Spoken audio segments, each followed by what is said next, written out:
While it's certainly possible to crop your images using Camera Raw, there may be instances when you need to crop or straighten an image later in your workflow. Once you know the size or aspect ratio that you need for a design or layout.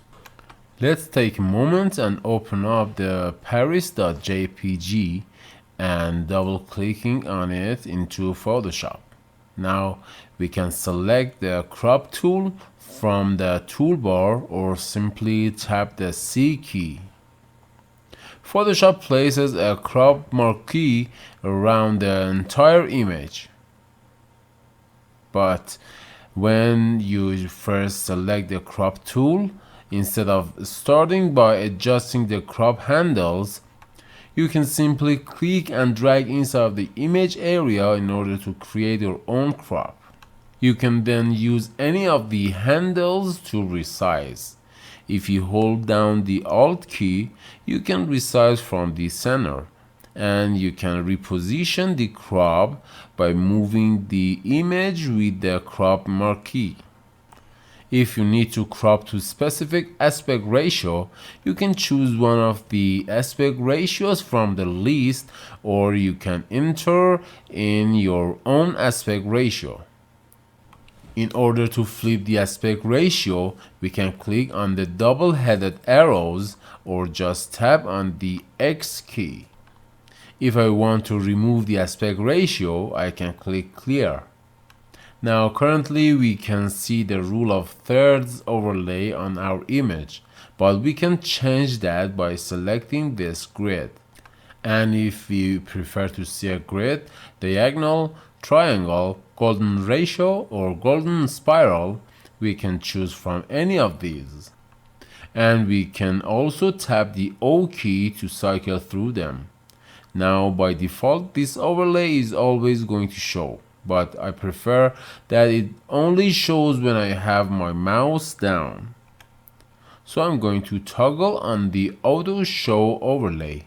Now we don't see the overlay until I'm actually clicking and dragging to change the crop. There are additional options underneath the gear icon. For example, I can choose not to show the cropped area so that we don't see anything outside of the crop.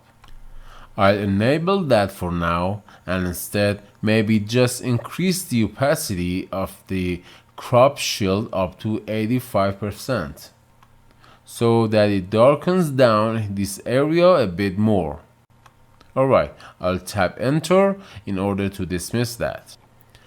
By default, the delete cropped pixels is enabled, and if we look at our layers panel, we will see we are working with a background layer. But as soon as I use the crop tool, we get this crop preview.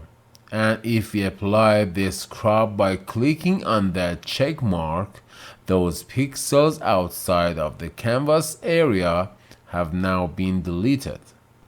In fact, if I select the move tool and we convert the background into a layer and I reposition this, you can see that there is transparency all the way around the canvas because those pixels were deleted. So if you want to crop in a more flexible way, I'll choose the file and then revert. In order to revert this, Ctrl 0 to fit on the screen. And then when I select the crop tool, I'm going to uncheck the delete cropped pixels option. Now even though we are on the background, when I drag out my crop in my image area, we don't see the background anymore because Photoshop is going to automatically convert this background into a layer because we've told it to save those pixels. So now when I apply the crop and we select the move tool, I can still reposition the image because it saved all of the information beyond the canvas size.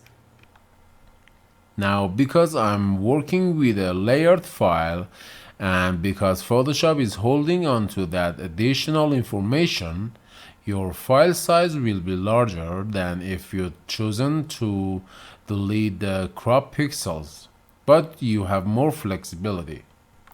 Also, if you save this as a Photoshop or a TIFF file, Photoshop will hang on to those pixels that are outside of the crop.